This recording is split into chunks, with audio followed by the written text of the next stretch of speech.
again for another video, and that is going to be another book review. I've been doing great. I've done like 5 book reviews this week. I didn't know I was going to do so good, but so many of the books that I've read recently have made me want to do book reviews. So the book I'm going to be reviewing today is The Murder Complex by Lindsay Cummings. I really enjoyed this book. It was a lot more than I expected it to be, and it had a really great idea in it that made me like go, oh my god.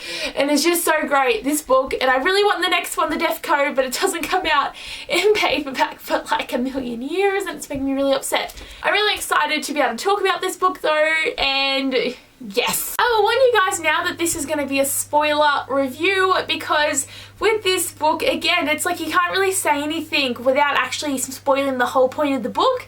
So only watch this video if you've actually read the book, guys, but you'll still be able to get my ideas of what happened in this book and all the characters, so I'm very excited. Let's get started with the review. It's a dystopian world. The whole area is controlled by a thing called the Murder Complex, which looks after with the Murder Complex, which is like the organization that makes the world run. So all the people in this world are like in this like own little city with a fence around them that stops them from being able to leave. So they're all stuck in this area, but they all work together. So it's like a very interesting ecosystem, I thought, with this world, how they're all got their jobs. And also in this world there's murders every single night, and people don't understand why it happens, but it's always like, you know, children are always told to never go out when it's nighttime, so they're always told to hide.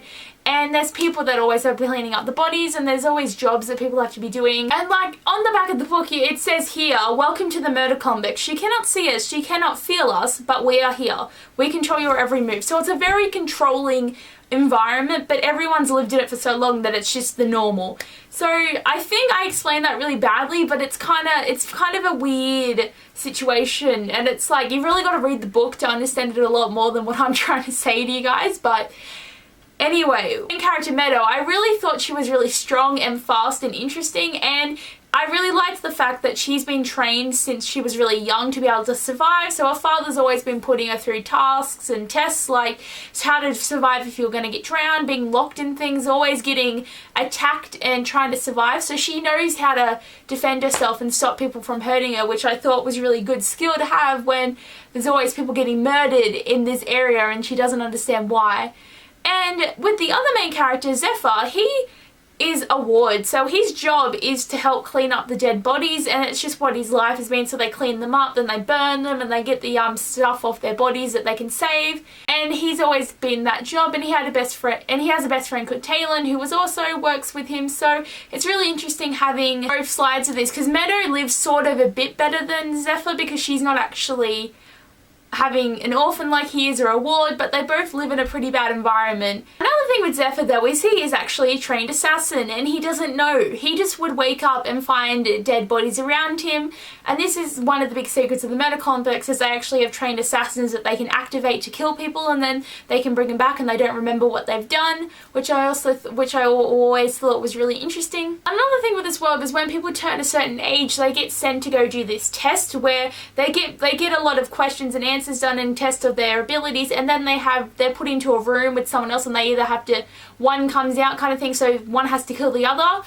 And that was really interesting seeing Meadow go through that as well. I enjoyed that. And then with the people in this world too is there's no disease, which I thought was interesting. You only ever die from unnatural causes, which I thought was like kind of cool, because they got injected with this thing called a pin that would put nanobites through them that would keep making them heal. So like if they got cut, they'd heal really quickly from it. So I thought that was really cool that people could just really heal really quickly in this world, so they'd always be healthy and trying to work and learn and do stuff. But the whole big thing with this book is with the Murder Complex, the reason that they kill people is because the population was getting so huge from no one dying from all these unnatural, like not dying from sickness or getting the plague or getting the flu or having a heart attack. People would just keep surviving and never getting ill. So they introduced this lottery that had the list lottery, so they'd always draw out like 100 names every night, and then something like that. It's probably less or more. I think it's probably more, but they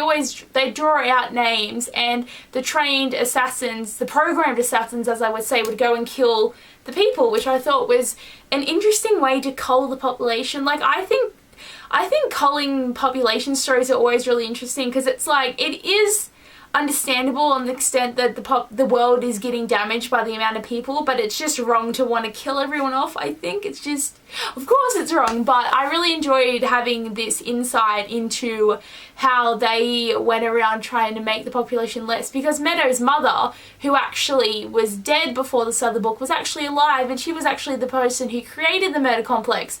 And it was always like, oh, so it's the parent that's the evil person and all this. So his mother, Lark, she was behind all of the murder complexing, and she was actually still alive, but she went crazy because she was trying to make sure her family was safe. So they were always, Meadow always didn't know what was happening, and this was the reason why her father trained her so much to survive and be a part to survive, so if anyone ever came after her, because Meadow's actually linked to the murder complex machine, which is pretty scary. So if Meadow dies, the murder complex is ruined. So it's a very tough decision because Meadow doesn't want to die.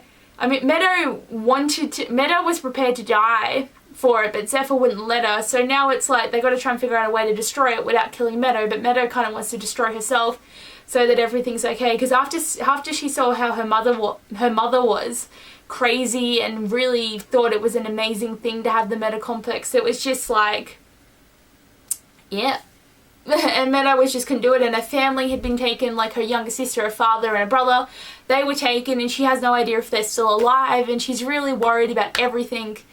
And it was just really interesting. Meadow's mother also was behind the creation of the cure of how people would be able to survive without diseases. So once she did that, the murder complex was created to fix up the mistake of sort of having this disease of being able to save people, because now they don't have an actual way to kill them. But yeah, I really enjoyed this book. I really want the sequel, and I just love the idea of the whole culling in this. Like, it was really interesting, and I hope they do end up stopping it and figuring out a way to break down the barrier that's surrounding them and just to be able to fix everything. But I really enjoyed this book, and yeah, so anyway guys, thanks for watching my video, and I'll see you soon. Bye!